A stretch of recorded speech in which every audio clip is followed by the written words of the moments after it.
Next one is the meaning of income and expenditure account.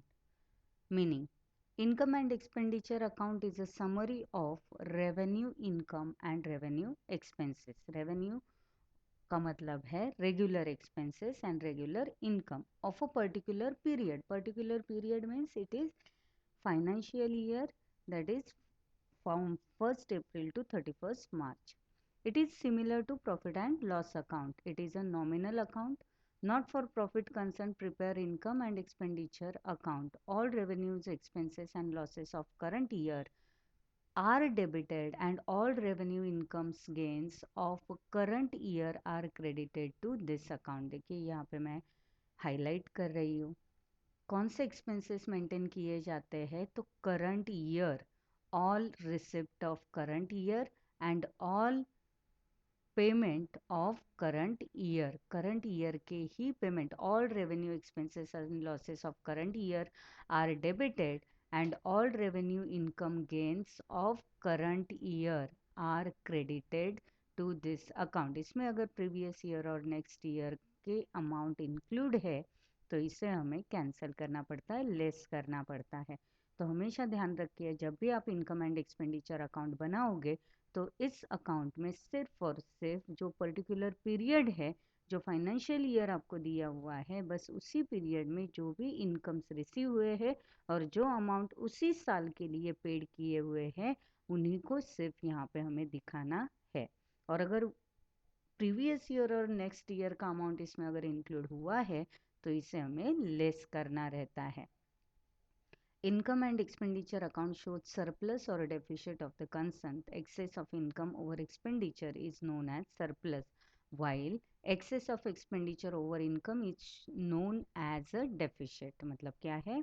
Income से अगर ज़्यादा expenditure है, income is more, suppose income पहले हम लिखते हैं income, if income is more than expenditure तो वहां पे सरप्लस होगा. और अगर expenditure is more than income then there is a deficit. तो यहाँ पे हम प्रॉफिट या लॉस वर्ड यूज ना करते हुए वर्ड यूज करेंगे सरप्लस और डेफिशिट.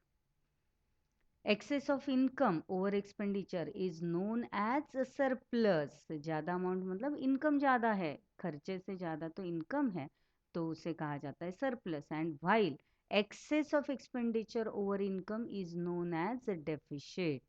इनकम अगर मोर है then expenditures are more than income, then it is known as deficit. If there is a surplus, it is added to the capital fund. जैसे हम profit and loss account में net profit अगर होता है तो net profit को capital में add करते हैं, वैसे ही इनकम एंड एक्सपेंडिचर अकाउंट में सरप्लस हो रहा है तो उसे ऐड किया जाता है अंडर कैपिटल फंड में. And if there is a deficit, अगर डेफिशिट है तो इट इज डिडक्टेड, इसे डिडक्ट करना है फ्रॉम द कैपिटल फंड. अगर लॉस होता है तो हम कैपिटल से लॉस को लेस करते हैं, वैसे ही अगर सरप्लस होता है तो कैपिटल फंड में ऐड करना है, और अगर डेफिशिट होता है तो कैपिटल फंड से इसे डिडक्ट करना है.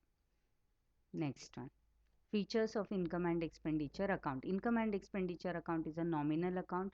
तो जब भी हम इनकम एंड एक्सपेंडिचर अकाउंट्स में एंट्रीज करेंगे तो यहाँ पे हमें नॉमिनल अकाउंट्स के रूल फॉलो करने हैं.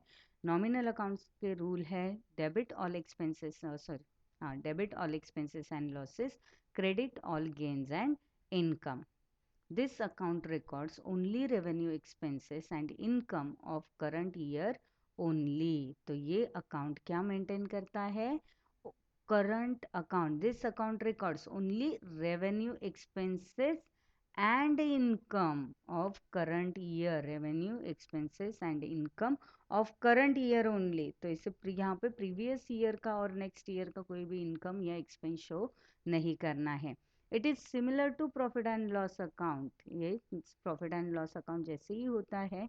It is prepare to find out surplus, excess of income और एक्सपेंडिचर एंड डेफिशिट. यहाँ पे हम जो प्रिपेयर करने के बाद बैलेंसिंग फिगर मिलेगा इनकम एंड एक्सपेंडिचर में वो रहेगा सरप्लस एंड डेफिशिट के फॉर्म में. Fifth one, income and expenditure account is always accompanied with balance sheet. यहाँ पे हम income and expenditure balance sheet के साथ ही बनाया जाएगा। It has no opening balance, opening balance इसमें नहीं होता है। मतलब जैसे हम ग्रॉस प्रॉफिट को ब्रॉट डाउन करते हैं नेट प्रॉफिट में, तो वैसे यहाँ पे हमें opening balance of last previous year नहीं लेना है। डायरेक्टली सम सॉल्व करना है, इनकम और एक्सपेंडिचर का बाइफर्केशन देना है।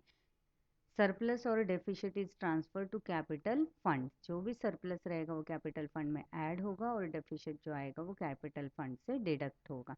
It records all cash items as well as non cash item. देखिए यहाँ पे नॉन कैश आइटम बोला है, क्रेडिट आइटम नहीं बोला है।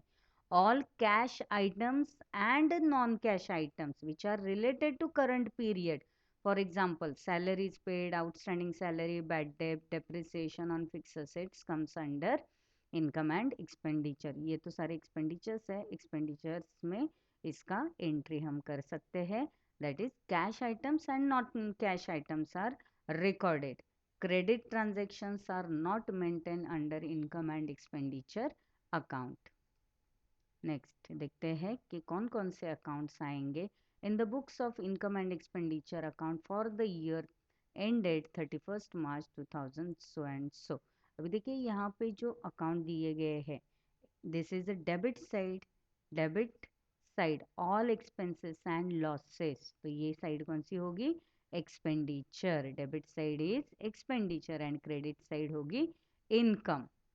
और जो क्वेश्चन दिया जाएगा वो होगा रिसिप्ट एंड पेमेंट के फॉर्म में। तो receipt income, receipt and payment account is a real account, तो उसके लिए रियल अकाउंट का रूल फॉलो करना है। Debit what comes in and credit what goes out. लेकिन यहाँ पे इनकम एंड एक्सपेंडिचर अकाउंट है, income and expenditure account rule is saying debit all expenses and losses, credit all gains and income. तो इसलिए देखिए debit side में क्या आ रहा है? एक्सपेंडिचर्स।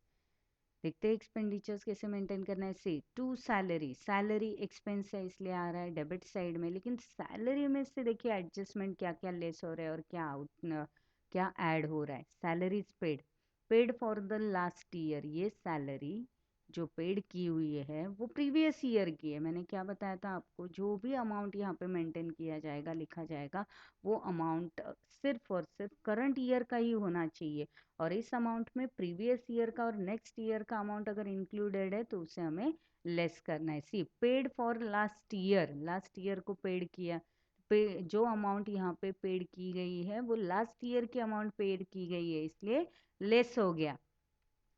लास्ट ईयर मतलब previous year, and paid for next year. और अगर नेक्स्ट ईयर के लिए भी पेड किया है तो भी वो क्या हो जाता है? लेस। तो ऐड क्या होता है? Add outstanding and prepared for last year, last previous year में। देखिए ये मैं आपको जब भी हम बोर्ड पे सम करेंगे तभी ये और डिटेल में मैं समझाऊंगी। फिलहाल यहाँ पे आप इतना ही देख लीजिए कि add outstanding, add preparation for last year, क्योंकि यहाँ पे अदरवाइज आप कंफ्यूज हो जाएंगे। Even same for subscription, subscription के लिए भी वही कॉन्सेप्ट होता है, receipt for last year, receipt for next year. इसे हम सम सॉल्व करते वक्त बोर्ड पे देखेंगे, ठीक है। चलो नेक्स्ट है टू वेजेस, एक्सपेंडिचर्स है। उसके अलावा बाकी सारे एक्सपेंडिचर जो जो हमने रिसिट एंड पेमेंट के पेमेंट साइड में जो जो एक्सपेंसेस है वो सारे एक्सपेंसेस एज इट इज आ जाएंगे एक्सपेंडिचर में। See wages, printing and stationery, rent, interest, conveyance, rates and taxes, insurance premium, audit fees, office expense, telephone, mobile expense, जो हम प्रॉफिट एंड लॉस अकाउंट में देते थे सारे डेबिट में और एक्सपेंसेस, वो सारे एक्सपेंसेस। वैसे एक्सपेंसेस यहाँ पे भी आएंगे expenditure side. Medicine, sports material consume during the year, opening stock, purchase, closing stock, ये भी हम देखेंगे सम सॉल्व करते वक्त। repairs and maintenance, electricity charges, newspapers and periodicals, sundry expenses, loss on sale of asset, depreciation on fixed asset। सी आपने देखा कि ये एक्सपेंडिचर जो अकाउंट है ये like profit and loss account जैसे ही, प्रॉफिट एंड लॉस अकाउंट के डेबिट साइड जैसे ही है। और ये अकाउंट इनकम एंड एक्सपेंडिचर हम बनाते हैं from the receipt and payment. तो पेमेंट साइड में जो भी एक्सपेंसेस दिए हुए वो सारे एक्सपेंसेस आते हैं एक्सपेंडिचर साइड में। इनकम देखते हैं कौन कौन सी इनकम्स हैं। सब्सक्रिप्शन, सब्सक्रिप्शन रिसीव्ड, ये जो चार्ट है वो हम बाद में देखेंगे। Rent received, interest received, dividend received, government grants, amount जहाँ पे अमाउंट रिसिव्ड हो रही है comes under income side, ground rent, sundry receipt, entrance receipt, revenue, entrance fees, sorry sorry, next है cash in,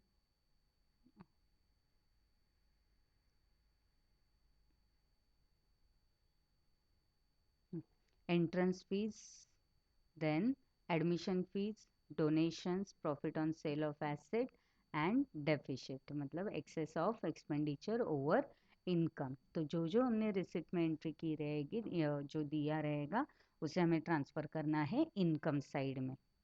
next one is a preparation of income and expenditure account. तो जो भी अभी हमने देखा तो income and expenditure account is a nominal account. All revenue expenses and losses are debited to it and all revenue income and gains are credited to it. It is similar to profit and loss account. Next है preparation of balance sheet. Balance sheet के बारे में कुछ information है वो हम देखते हैं। Balance sheet is a statement of assets and liabilities of the organization as on a particular date as we know this. The balance sheet of non-trading organization is similar to balance sheet of sole trading concern organization। देखिए यहाँ पे जो non for profit organisation में balance sheet बनाई जाएगी वो soul trading concern जैसे ही होगी जो हम 11th में जैसे मेंटेन करते थे।